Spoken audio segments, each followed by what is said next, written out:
صاحب صاحب سکال ګرمي دومره سیوا شي د چې خلکو نه سیاست معیشت هر موضوع یې رکړی د هر دریم کس بلکې هر یو کس درېیمه خبره یې چې د نو ګرمي او د هغې نن سبا چې د ګرمۍ کم لهر دی نو دې ځل چې د نو هغه موضوع چې هر طرف ته خوره دا ګرمي ده. احسان ما چې تر کومې پورې کتلي دي نو زموږ یو ډېر ښه ملګری دی، مشر دی او موږ ته زده کړه هم ډېره زیاته کوو، فضل خالق صاحب. هغه خو چې په ریسنټ یو ټریننګ یې کړی دی په هغې کې چې یې اورېدلي دي او موږ سره یې شیر کړي دي خو ډېر عجیبه دي. اول هغه وانه ورو مخکې بیا پروګرام کې لاړ شو. بالکل سر وابه ګوره داسې ده چې نن سبا د کلایمیټ چینج او په هغې کې چې بیا کومه ګرمي جوړه شوې ده او د هغې نه چې کوم نقصانات کیږي باید چې مونږ د پاکستان په هغې کې دونه برخه نشته، 1% هم نه ده. ټوله برخه په کلایمیټ چینج یا په دغې شیزونو کې هغه دا نور غټ غټ ملکونه ادا کوي لکه چین شو، انډیا شو، دغه شان د یورپ ملکونه، خو اثر یې په موږ ډېر زیات دی. د هغې وجه دا ده چې زموږ سره په هندوکش، شمالي او په کراکورم کې د درې واړو سلسلو کې په زرګاو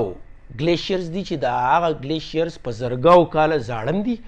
او دغه ګلیشیرز چې دي دا موږ چې ورته په پښتو کې همال هم وایو، دغه ګلیشیرز چې دي دا زموږ دا ټوله سیمه چې ده لاندې د دې لاندې د ځمکې د لاندې اوبو چې د هغې کار ورکوي. اوس د هغې غټه مسله اوس دا ده چې تاسو به لیدلي چې ټایم په ټایم سیلابونه راځي او دا سیلابونو سره ډېر زیاته ملبه او کاړ او غټ غټ کمرونه راځي او هغه ډېر زیات تاوانونه کوي. د هغې وجه دا ده چې دغه ګلیشیرې چې دي دې ته وایي ګلاف، ګلیشیل لیکس آوټ برسټ، دا د دې ګرمۍ د درجه حرارت د سیوا کېدو نه ډېر زر وشلیږي او د هغې نه صرف ډېر زیات مقدار باندې غټ سیلاب راشي بلکې دا سیلابي اوبو سره سره ډېر غټ کمران راشي او هغې نه یوه غټه تباهي جوړه شي. اوس په 33 ګلیشیره داسې دي په هندوکش او په همالیا او په د کراکورم کې چې هغه پرون دي، هغه اینی ټایم د ګرمۍ د لاسه هغه آوټ برسټ کېدی شي، هغه ماتېدی شي او د هغې نه سیلابونه راتلی شي. چې په دې کې 3 ګلیشیرې داسې دي چې هغه په سوات کې دي، هغه اینی ټایم ته یو په مانکیال کې دی، یو بره په اتروړ کې دی، یو د بل طرف ته دی. دا اوس پرون دي، په دې کې ډېر غټ غټ چاودونه شوي دي او هغه چاودونه په کیلومیټر لاندې تللي دي. نو دې نه دا که چېرته هم نیکسټ ټایم دا آوټ برسټ شو، دا وډزېدو، نو د دې سره به د اوبو او د کم چې د اوبو سیلابي ورسره د غټو غټو ګټو دا کمران چې راځي د دې سیلاب به دونه خطرناکي چې یاره دا سوات چې کومې سیمې د سیند سره نږدې دي دې ته به ډېر غټ زیان رسوي. نو دا د هغه کلایمیټ چینج په موږ باندې ډایرکټ اثر دی. ښه د سر خو یقینا ډېرې ګټورې خبرې وکړې، سپیشلی کم ګلیشیرز چې بره دي که نه چې د هغې نه چې کم تباهي راځي د ګرمۍ. نو صاحب صاحب دې سره به څه کوو ځکه چې اپیرنټلی خو موږ په انډیویژولي یا ایون ملکي سطح باندې به څه موږ وکړو چې دا ګرمي چې د دې دا شدت کم شي. داسې ده چې ما خو چې د هغوی سره کم ډسکشن شوی دی او یا موږ چې کم ریپورټس ګورو یا کم فیکټس چې دي خو ډېر عجیبه دي. زموږ په دې کې دومره ګناه نشته څونه چې د دې غټو طاقتونو دی کم چې د صنعتي ملکونو دی، د هغوی دا صنعتونه چې کم دی د هغې نه دونه پولیوشن دی، د هغې نه دونه ګرمي پیدا کېږي چې هغې دا هر څه ګډوډ کړي دي. او دغه شان چې کم دی نو زموږ یو خو خوش قسمتي هم ده چې د اوبو منبع ټولې زموږ سره دي، دا غټ غټ ګلیشیرز او دا نو چې دغلته ګرمي سیوا شوه چې دغه زموږ بدقسمتي شو چې هغه را روان شو. او تا تپوس وکړو چې موږ څه کولی شو، نو زه به تا ته ووایم په دې روډ باندې چې موږ ځو په دې جي ټي روډ باندې که رحیم آباد سره دغلته په خوا کې یو نجي کالج دی، هغه وګورئ، هغوی د خپل کالج نه بهر غټې غټې ګملې اخودي او په هغې کې واړه بوټي اخودي، نو غالبا چې په دې 2-3 کاله کې د هغې نه سمې ونې جوړې شوي دي. نو یو خو موږ دغه کولی شو چې هر یو سړی که په خپل کور کې یو ونه نهاله کړو یا چې کوم دی د دوکان مخې ته داسې ګمله کېږدو چې په هغې کې دغه بوټي، نو یو حل خو یې ماته دا ښکاري، بل حل ته یې څه تجویز کړه چې څه کیدی شي. صاحب تاسو بوټي لګولو خبره کوئ، په 13 کال په اوډیګرام په ګراوند کې بوټي لګولی شوي نو هغه په یو ورځ کې بس چا وچ په وچ وویستل، نو بیا پای باندې احتجاج وشو او بیا واپس هغه ولګولی شو، سیکیور شو. اوس تاسو لاړ شئ هلته وینئ هغې نه ښه ښکلې ونې جوړې شوي دي. تاسو په یو داسې معاشره کې یا داسې ټولنه کې د بوټو لګولو خبره کوئ چې خو بل څوک یې لګوي هغه یې نه پرېږدي، بل لا جی تاسو زموږ اټیټیوډ وګورئ کنه چې دې طرف ته زموږ رویه څنګه ده. موږ وایو چې ګرمۍ یا یخنۍ شدت چې دی هغه زموږ په اعمالو باندې منحصره دی چې زموږ اعمال چې دي خرابېږي نو ګرمي به راباندې هم سیوا کېږي. خو موږ خو داسې ډېر شی ملکونه هم هغه ځایونه چې هغه مسلمانان نه وي او بیا هم ښه ښکلی معتدل موسم. زما په خیال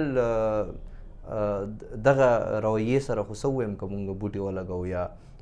د نیکۍ او د ګناه په دغه کې کلایمیټ چینج یا موسمیاتي تغیر تبدل مونږ ته لو نو داسې خو بیا نه کېږي جي. نو دا خو زموږ د عملونو نتیجه ده، خو د عملونو نه، دا زموږ د غیر فطري عملونو نتیجه ده. لکه عمل خو دا دی چې زه د ونه نه هله کمه، زه د بوټی نه هل کم، دا ښه عمل دی. ټیک شو. اوس د دې ونې کټ کول، د دې بوټي کټ کول دا غیر فطري عمل دی. نو دا زموږ سره چې څه کېږي دا خو زموږ د غیر فطري عملونو نتیجه ده. د هغه عملونو نه چې تا مونځ ونه کړو، تا اودس ونه کړو، تا روژه ونه نیوه، دا خو یو جدا څیزونه دي. هغه خو خدای پاک په لکه زما د روژې د لاسه ثابته معاشره چې کوم دی هغه لړزوي. دا څه ډېر عجیبه ده. نو دا عملونه نه دي، دا غیر فطري، زموږ د غیر فطري عملونو نتیجه ده. بیا پکې جي داسې خلک هم شته، یو مولایي صاحب دی په بایپاس کې په ټریک باندې بوټي لګوي او ډېر خیال یې ساتي، خپل خرچې په کیپاسټي کې پایپ ولا اخلي او خرچه پې کوي او ډېر زیات خیال یې ساتي. نو بیا په معاشره کې داسې خلک چې هم را مخامخ کېږي یو هوپ یو امید شته. خو بیا داسې خلک هم شته چې هغه کلیرلی ورته ویلی شي چې وروره د سیند په غاړه باندې آبادیانې مه کوئ، تاسو اوس لاړ شئ، دا ډکون واپس شروع دی، دا ملبې دغه کېږي ورته اچولی کېږي د سیند په خوا کې جي، او دا به کنکریټ دا دیوالونه اوس بیا ودرئ، حالانکې افیشیلي هغه منع دی که نه. نو یو طرف ته دغه رویه هم ایون کالام بحرین کې ټیک ته کالام بحرین دغه شوی دی، نظر اندازه شوی دی که نه چې د سیلاب نه پس، خو هلته د هغو کنټریبیوشن پکار دی چې د هغې په باره کې هم خبرې وکړو که نه، چې هغه اوس هم کوشش کوي چې واپس په د سیند په غاړه باندې هغه خپل هوټلې آباد. داسې و چې په وړوکوالي باندې موږ د خپلو مشرانو نه یو قصه اورېدلې وه. په هغه قصه کې داسې و چې یو کس ځمکه الي، نو هغه خپل پلار د ځان سره په خوشحالۍ کې بوځي، پلار یې ښه د پوره عمر سړی سپین ږیری، نو هغه ته بابا دا ځمکه الم ته راشوي نه، نو هغه چې راشي هغه ځمکه ډېره زیاته زبردست دی داسې د سیند په غاړه یي که نه، نو هغه داسې د خوا او شا داسې وګوري، اخوا دېخوا را ټول ماحول چک کړي، بیا هغه خپل امسا راولي، نو چې په دې شګو کې وهي نو په هغې کې ګټې دننه پرتې د سیند. نو دی ورته وایي بیا دا ځمکه ماله، هغه ورته وایي بابا ولې؟ وایي دا ګټې نه شګه داسې لرې که نه، نو هغه ورته او بابا دا اینم، وایي دا د سیند اګۍ دي او دا سیند به دې پسې واپس شاربلو له راځي. نو وایي ښه دا ده چې موږ دا ځمکه وانلو او موږ ترې لاړ شو. ته په خدای یقین وکړه، ما په دې سیند کې که تاسو خیال کړی موږ چې د دې فضاګټ ته موړ والو او د سرو خټانو طرف ته ځو، نو که تا خیال کړی دغلته یو غټ پارک لګېدلی دی که نه، د دې پارک سره په خوا کې یو ملک دغه ځمکه اخیستې وه، هغه پرې ډېره ښکلې بنګله ودرولې وه. دا د نن نه یو 8-10 سال زړه خبره ده، تا ته به یا یاد یا به راته نه یاده. هغه زبردست سیلاب چې راغلی و هغې چې کوم دی په 2010 کې و که نه، په 2010 کې سیلاب راغلی و غالبا، ځکه غلطېږم نه، په 2010 کې چې سیلاب راغی هغه غونډه بنګله یې داسې ویوړه چې د هغې بنیادونه هم نن نه ښکاري. ټیک شو. او بیا پې دغلته بیا دغه امیوزمنټ پارک دی که سره دغه شی پې ودرېدو. ټیک شو. نو زه خبره دا کومه کومه چې تا وکړه چې وروره د سیند په غاړه د کور جوړ کړو، نو ستا سره به پیسې ډېري، دا خو به درنه هسې وړي، سیند به خپلو اوبو خپلو اوږو شاربلو له راځي. دا پروګرام به په طریقه راغونډ کړو، موږ په ګرمۍ کمی کې څه کولی شو، ستا سره څه تجویز دی؟ زما خو خپل تجویز دا دی چې دغه شخصي سکول ته که موږ وګورو او د دې په شانتې موږ ځان له وړې وړې ګملې والو، یا هر سړی په کور کې یو یو بوټی نه حل کړي، او یا د دکانداران ځان له یو یو ګمله ولې یو یو بوټی پکې دغه کړي، او دا د حکومت یو قسم له قانون کړي. نو چې کله قانون شو نو دومره به چې موږ خپله ګرمي خو به کمه کړو، نور کم دغه چې دی دا ګلیشیل آوټبسټ دی که څه دی هغه چې ورته سر په دې خپل خبرو کې ووایي، هغه په موږ هسې هم پراته دي، خو موږ خو خپله ګرمي په څه نه څه طریقه به کمو. نو زما سره خو دغه تجویز دی، ستا سره څه کیدی شي؟ صاحب صاحب دې نه ښکلې بله خبره نشته. یو خو به د دې سره ماحول یا د ګرمۍ هغه اثر کم شي، او بل دا جي چې ډېر ښه منظر به وي چې دا هر طرف ته دا شینوالی په دکانونو بازارونو کې د چا سره چې څومره هم سپیس وي. او د قانون تاسو ډېره ښه خبره وکړه په کلایمیټ چینج باندې. زه نه ګڼم چې دومره قانون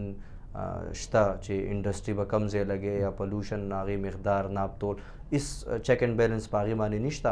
نو یو خو قوانین شته نه، یو که داسې قوانین متعارف شي چې وروره خامخا به ته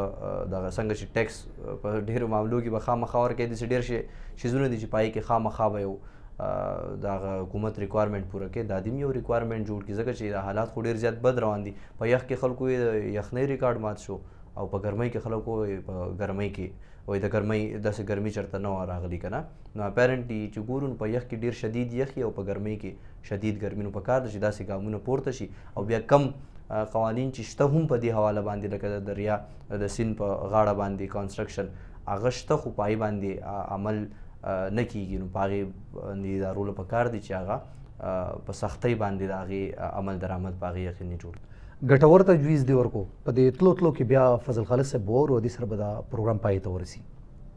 ګوره داسې دی چې کلایمټ چینج کې کمی راوستل چې دي که نه په دې کې مونږ کردار خو لوبولی شو، خو چې تر څو پورې هغه ملکونه چې کم دا غټ غټ انډسټریل ملکونه دي لکه چین شو، انډیا شوه، امریکا شوه، داسې په یورپ کې فرانس او دغه ملکونه شو، دغه ملکونو د خپل انډسټریل سیټ اپ چې دا بدل کړی نه او د کلایمټ چینج کې یا په درجه حرارت کې دا خپله برخه کمه کړې نه نو دا نشي موږ نشو کنټرول کولی. د بده مرغه زموږ سره ټول ګلیشیر دې طرف ته دي، غټې غټې سلسلې دې طرف ته دي. په دې کې موږ د دې نقصاناتو نه بچ کېدو کار کولی شو. په هغې غټه خبره دا دی چې یاره موږ په یو طرف ته ونې ډېرې زیاتې تباه کړې، بلکې بره طرفونو ته هم ونې تباه کېږي چې یاره مونږ ونې نه لیکو، مونږ داسې ټیکنیکس وکړو چې د هغې سره چې کمې خطرات را روان دي، کم نقصانات را روان دي، دغه هم کم کړو. دې سره بله خبره دا ده چې یاره د ګلیشیرو لاندې د سیندونو په غاړه بره سایډونو کې کم خلک چې اوسیږي هغه د سیندونو نه بره شي، هغه خپل احتیاطي تدابیر جوړ کړي. نو د دې د نقصانات مونږ کمولی شو او چې بل طرف ته مونږ د غرونه آباد کو، د ونو نه آباد کو، مونږ دې طرفونو ته تله بس کو، انساني ګاډي بوتلل او دغه مونږ ختم کو. نو دا کمې چې زموږ سره 33 خطرې دي، غټې غټې خطرې، دا به مونږ د اشته چې کوم مونږ سره په زرګاو نور ګلیشري دا به ختم، دا به بچ شي او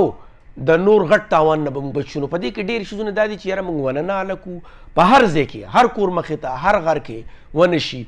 د لوګو کې کمی راشي لکه څنګه په دنیا کې دی. او په انډسټریل ریولوشن کې یا په انډسټریل سیټ اپ کې داسې دغه راشي چې د ګرمي بره نه وي، دا اوزون مونږ له نور نه خرابوي. نو په دغه کېدای شي او زیات ته زیاته دا خبره مونږ خپلو ماشومانو ته ورسوو، سټوډنټانو ته ورسوو، په دې باندې هغوی ریسرچ وکړي، کارونه وکړي، نو لوبتې مونږ خلاصېږو.